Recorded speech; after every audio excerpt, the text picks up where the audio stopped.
Welcome back to my channel. ఈ వీడియోలో 10th క్లాస్‌కి సంబంధించి ప్రాబబిలిటీ అంటే సంభావ్యతకు సంబంధించిన డెఫినిషన్స్ ఏ విధంగా ఉన్నాయి. సో, ప్రాబ్లమ్స్ అనేది ఏ విధంగా ఇచ్చారనేది చూద్దాం. 10th క్లాస్‌లో మనకి చాలా ఎక్స్‌ప్లెయిన్ చేస్తూ ఇచ్చారు. సో, 8th క్లాస్‌లో అంటే జస్ట్ అలా మనకి ఎగ్జాంపుల్స్‌తో ఇవ్వడం అయితే జరిగింది. ఈ 10th క్లాస్‌లో అయితే మాత్రం మనకి సంభావ్యత గురించి పూర్తిగా ఇచ్చారు. సో, ఇక్కడ ఏ విధంగా ఇచ్చారో ఒకసారి చూద్దాం. సంభావ్యత అనగానేమి? ఒక ప్రయోగాన్ని గమనించండి. ఒక నాణెమును 1000 సార్లు ఎగరవేసినప్పుడు 455 సార్లు బొమ్మ, 445 సార్లు బొరుసు పడినది.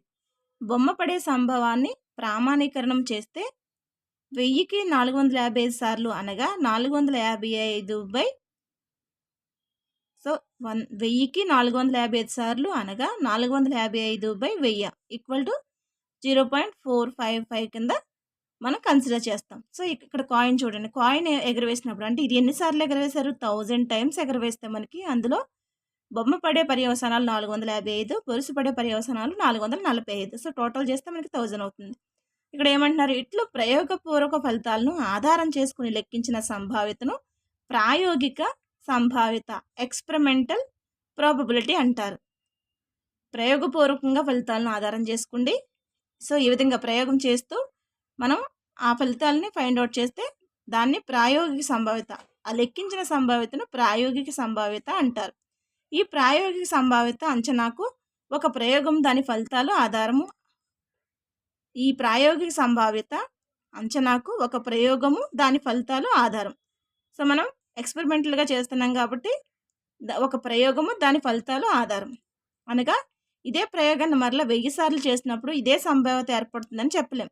సేమ్ ఇదే సంభావ్యత వస్తుందని చెప్పలేం. ఎందుకని మారుతూ ఉంటుంది. స్వల్ప భేదం ఏర్పడవచ్చు. సో, స్వల్ప భేదం అనేది ఏర్పడుతుంది. సో, సంభావ్యత గురించి టెక్స్ట్ బుక్లో ఎందుకని చెప్తున్నానంటే ఎగ్జాంపుల్స్తో సహా తీసుకుని చెప్పినప్పుడు మనకి కాన్సెప్ట్ అనేది కొంచెం బాగా అర్థమవుతుంది. లేదంటే డైరెక్ట్ సంభావ్యతని హెడ్డింగ్ పెట్టేసి ప్రాబ్లమ్స్ చేసేసి మనకు అది ఎలా వచ్చింది, సో ప్రాక్టికల్గా ఎలా జరిగింది అనేది మనకు ఐడియా అంత రాదు కాబట్టి సో నేను టెక్స్ట్ బుక్ బేస్ చేసుకోండి ఎగ్జాంపుల్స్తో సహా చదివి చెప్పడం జరుగుతుంది. ఇదే విధంగా నాణెమును ఎగరవేసి బొమ్మ పడే సంభావ్యతను అంచనా వేసే ప్రయోగాన్ని ప్రపంచం నలుమూల నుంచి ఎందరో వ్యక్తులు చేశారు. సో, దీన్ని ఎంతోమంది ఎక్స్పెరిమెంటల్గా చేసి ఉన్నారు. ఉదాహరణకు 18వ శతాబ్దంలో ఫ్రెంచ్ శాస్త్రవేత్త కాంటే డి బఫన్ నాణెమును 4040 సార్లు ఎగరవేసి 2048 సార్లు బొమ్మ పడినట్లుగా లెక్కించాడు. అనగా ప్రాయోగిక సంభావ్యత ఎంత అవుతుంది? 2048/4040 సుమారుగా ఎంత అవుతుంది? 0.507. నెక్స్ట్ బ్రిటన్ శాస్త్రవేత్త. సో, ఫస్ట్ 18వ శతాబ్దంలో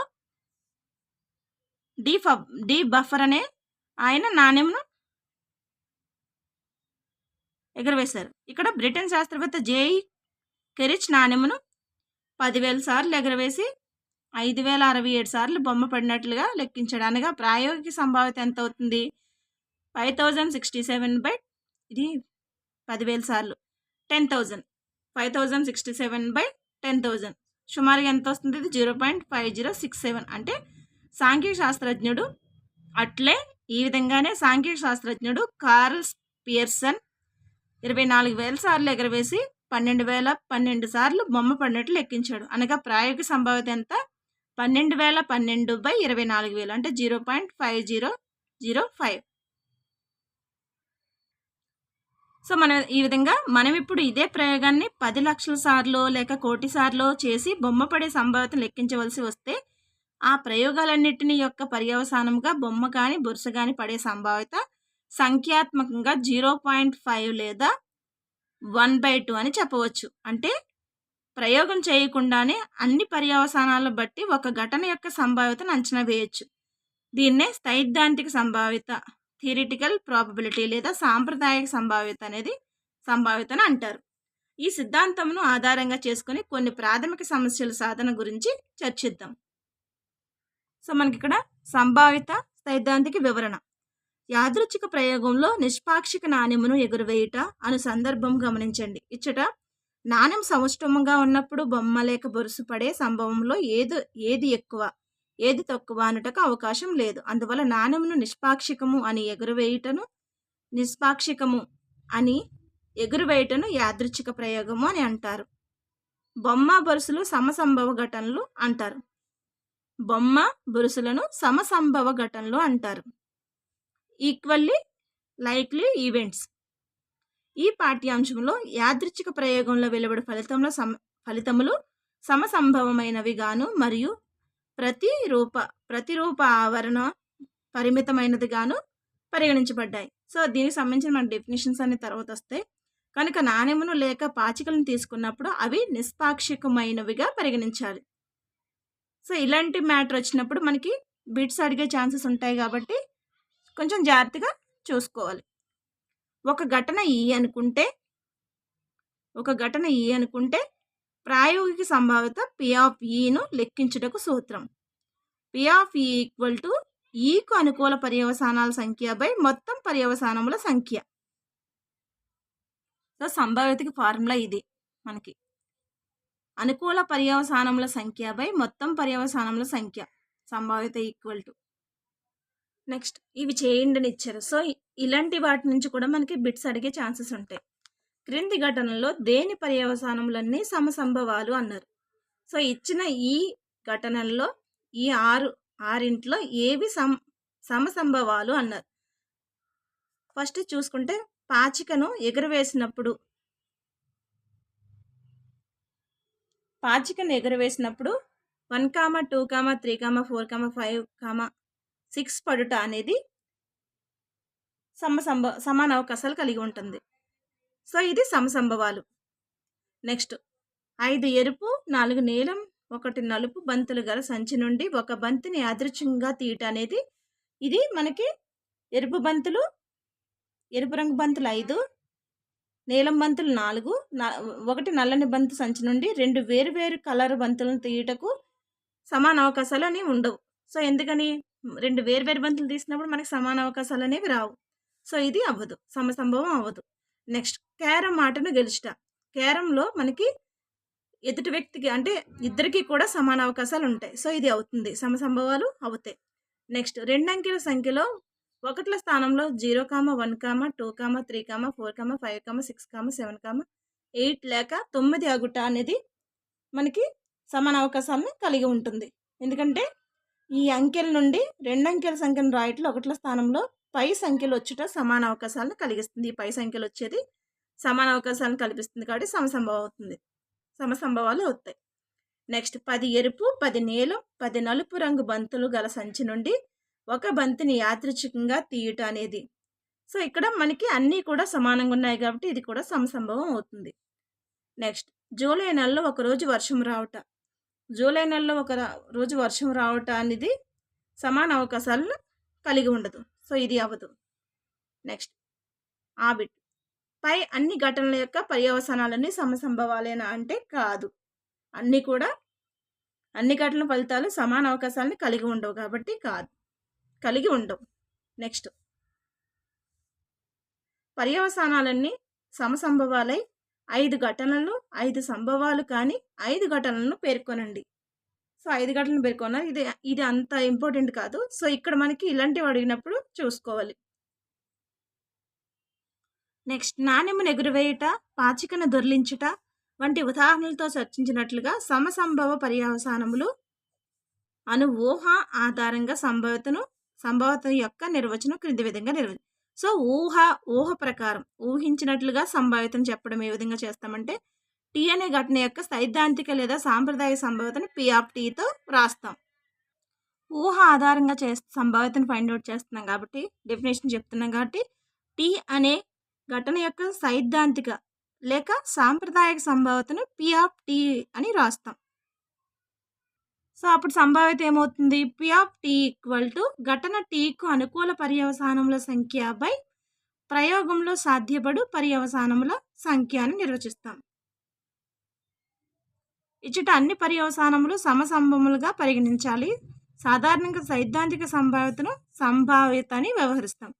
సైద్ధాంతిక అంటే థియరిటికల్ ప్రాబబిలిటీనే మనం ప్రాబబిలిటీ కింద వ్యవహరిస్తాం. సో దీనికి గల మరొక పేరు ఏంటంటే సంభావ్యత అన్న సైద్ధాంతిక సంభావ్యత అంటే థియరిటికల్ ప్రాబబిలిటీ అన్నా కూడా ఒకటే. సో ఇక్కడ మనకి సంభావ్యతను మొట్టమొదటిసారిగా 1795లో పియర్ సిమ్సన్ లాప్లేస్ నిర్వచించాడు. సంభావ్యతను మొదటిసారిగా ఎవరు నిర్వచించారంటే పియర్ సిమ్సన్ లాప్లేస్. ఏ సంవత్సరంలో? 1795లో. 16వ శతాబ్దంలో జెరోలామో కార్డోనో అనే ఇటలీకి చెందిన భౌతిక శాస్త్రవేత్త మరియు గణిత శాస్త్రవేత్త the book on games chance పుస్తకాన్ని వ్రాయటంలో సంభావ్యతను ఒక శాస్త్రంగా ఉద్భవించింది. The book on games of chance పుస్తకం రాయటంలో సంభావ్యత ఒక శాస్త్రంగా ఉద్భవించింది. జేమ్స్ బెర్నౌలీ, ఏడి మావియర్ మరియు పియర్ సిమ్సన్లు కూడా సంభావ్యత అధ్యయనానికి అభివృద్ధికి కృషి చేశారు. వర్తమానంలో సంభావ్యత ప్రాముఖ్యత పెరిగి జీవశాస్త్రం, జెనెటిక్స్, భౌతిక శాస్త్రం, సామాజిక శాస్త్రం, ఆర్థిక శాస్త్రంలో కూడా ప్రముఖ పాత్ర పోషించుచున్నది. సంభావ్యతని మనం ఎక్కడెక్కడ అంటే జీవశాస్త్రంలో, జెనెటిక్స్లో, భౌతిక శాస్త్రంలో, సామాజిక శాస్త్రంలో, ఆర్థిక శాస్త్రంలో కూడా ప్రముఖ పాత్ర అనేది పోషిస్తుంది. నెక్స్ట్, పరస్పర వర్జిత ఘటనలు మ్యూచువల్లీ ఎక్స్క్లూజివ్ ఈవెంట్స్. సో పరస్పర వర్జిత ఘటనలు అంటే ఏంటో చూద్దాం. ఒక నాణెం ఎగరవేసినప్పుడు బొమ్మ లేక బొరుసు పడుతుంది, కానీ రెండు ఒకేసారి సంభవం కాదు. బొమ్మ కానీ బొరుసు కానీ పడుతుంది. సో రెండు ఒకేసారి పడడం వీలు కాదు. అదేవిధంగా ఉన్నత పాఠశాలలోని ఏ విద్యార్థి అయినా తీసుకుంటే అతడు 5, 6, 7, 8, 9 లేక 10 తరగతుల్లో ఏదో ఒక తరగతికి మాత్రమే చెంది ఉంటాడు. సో ఒక స్కూల్లో ఒక విద్యార్థిని తీసుకుంటే ఆ విద్యార్థి 6వ తరగతి కానీ, ఉన్నత పాఠశాల అంటే మనకి 6th నుంచి 10th వరకు ఉంటుంది కాబట్టి 6వ తరగతి కానీ, 7వ తరగతి కానీ, 8వ తరగతి కానీ, 9వ కానీ, 10వ తరగతి కానీ ఏదో ఒక తరగతి చదువుతూ ఉంటాడు. అనగా పరిగణించిన ఘటన పర్యవసానము అయితే మిగిలిన పర్యవసానంలో అన్ని అసంభవములే. సో మనకి పరిగణించిన ఘటన అనేది సంభవము అయితే మిగిలినవన్నీ కూడా అసంభవములే. ఇటువంటి సంఘటనలను పరస్పర వర్జిత ఘటనలు అంటారు.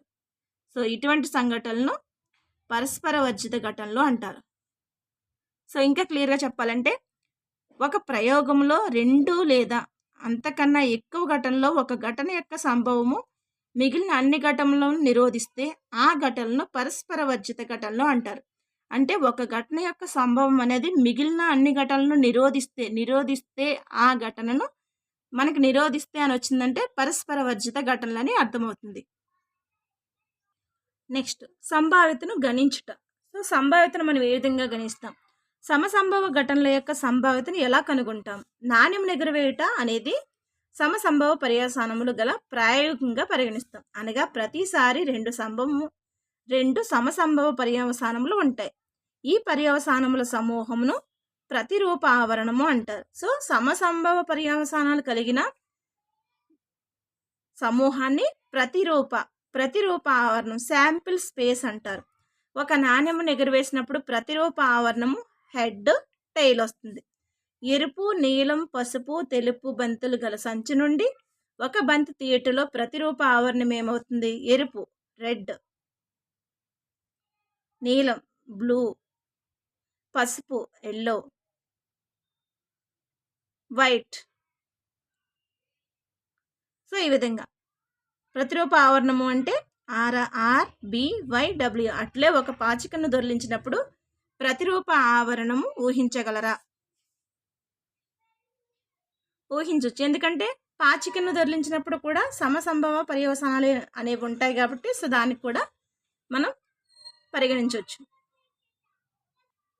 నెక్స్ట్, ఎగ్జాంపుల్ ప్రాబ్లం అనేది చూద్దాం. ఒక నాణెమును ఒకసారి ఎగురవేసినప్పుడు బొమ్మ పడే సంభావ్యతను, బొరుసు పడే సంభావ్యతను లెక్కించండి అన్నారు. ఒక నాణెమును ఎగురవేసినప్పుడు అంటే ఒక నాణెమును ఒకసారి ఎగురవేసినప్పుడు సాధ్యపడే పర్యవసానాలన్నీ 2. ఏంటి? బొమ్మ ఒకసారి పడుతుంది, బొరుసు ఒకసారి పడుట అనే ఘటన ఈ అయితే అనుకూల పర్యవసానాలు ఎన్ని? 1. అంటే P of E equal to P అనేది బొమ్మ అనుకుంటే, E అనేది బొమ్మ అనుకుంటే మనకి ఈకు అనుకూల పర్యవసానాల సంఖ్య బై సాధ్యపడి మొత్తం పర్యవసానాలు అంటే బొమ్మ పడు పర్యవసానాలు ఎంత? 1/2. సో బొమ్మ అనేది ఒకసారి పడుతుంది, మొత్తం పర్యవసానాలు 2 కాబట్టి 1/2. ఇదే విధంగా బొరుసు పడు ఘటన ఎఫ్ అయినా P of F equal to ఇక్కడ ఎఫ్ ప్లేస్లో బొరుసేసుకుంటే 1/2. సో ఎందుకంటే ఎఫ్కు అనుకూల పర్యవసానాల సంఖ్య బై సాధ్యపడే మొత్తం పర్యవసానాల సంఖ్య అంటే 1/2 అవుతుంది. సో బొరుసు కూడా ఒకసారి పడుతుంది. పర్యవసానాలు ఎన్ని? 2. Next second example problem. ఒక సంచిలో ఒక ఎరుపు బంతి, ఒక నీలం బంతి, ఒక పసుపు రంగు బంతి ఉన్నాయి. అన్ని బంతులు ఒకే పరిమాణం కలిగి ఉన్నాయి. సంచిలోనికి చూడకుండా మానస ఒక బంతిని తీస్తే ఆ బంతి పసుపు రంగు బంతి, ఎరుపు రంగు బంతి, నీలం రంగు బంతి అవడానికి సంభావ్యత ఎంత అంటే ఫస్ట్ పసుపు రంగు బంతి అవడానికి సంభావ్యత ఎంత అవుతుంది? 1/3. సో అదేవిధంగా ఎరుపు బంతి అవడానికి 1/3, నీలం బంతి అవడానికి 1/3 అవుతుంది. సో అదే ఇచ్చారు మనకి ఇక్కడ. ఫస్ట్ ఏమన్నారు? పసుపు రంగు అంటే P of Y equal to 1/3, P of R equal to 1/3, P of B equal to 1/3. So నేను అదే ఇక్కడ డైరెక్ట్ చేస్తాను. Next example problem third. ఒక పాచికను ఒకసారి దొర్లించినప్పుడు 4 కన్నా తక్కువ పడు సంభావ్యత, సెకండ్ది 4 లేక అంతకన్నా తక్కువ పడు సంభావ్యత కనుగొనమన్నారు. ఫస్ట్ బిట్ చూసుకుంటే ఇక్కడ మనకి పాచిక అంటే 1, 2, 3, 4, 5, 6 కదా.